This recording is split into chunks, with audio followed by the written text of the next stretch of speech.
Hey everyone, welcome to QUARANT-INK, day 26.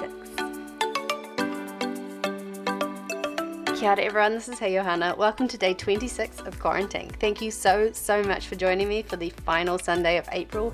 I can't tell you how much I'm looking forward to next Sunday where I don't have to make a video. Today's prompt is spicy, so let's get into it.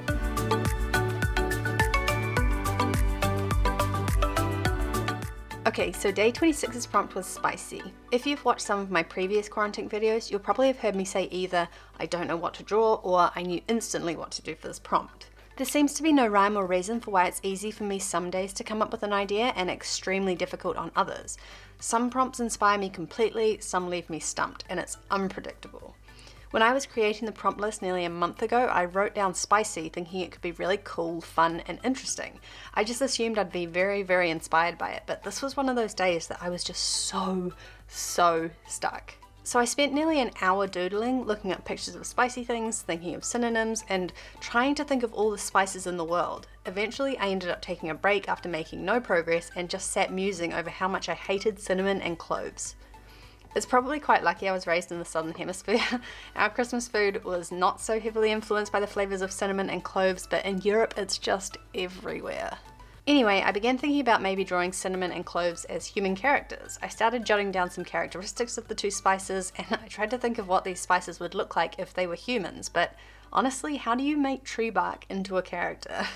All of my sketches just seemed to be coming out as two girls, one very soft, sweet-looking and peaceful, and the other hard, combative and intense.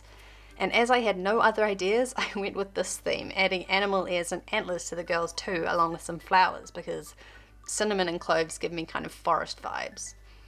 There is some star anise and some chili peppers in the floral part of the art, and I added those in as a final touch because I was sort of embarrassed by how little this had to do with the prompt.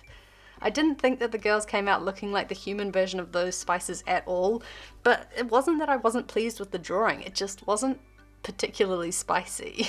But that does happen sometimes, and after all, the prompt doesn't need to be a literal interpretation, it's just there to help fuel creativity, so I'm happy with how day 26 turned out ultimately.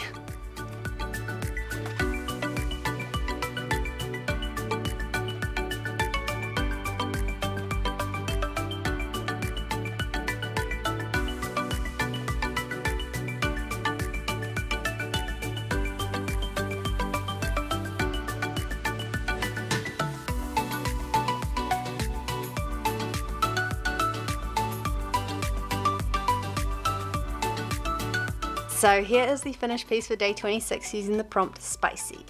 I think it's really cool. I'm not too fazed that the prompt word has almost nothing to do with the subject because ultimately I feel that the prompts are mostly there to get the inspiration flowing, and you know, I'm still really pleased with what I created here. Thanks a lot for watching. Kia ora everyone, have a wonderful evening and I will see you tomorrow.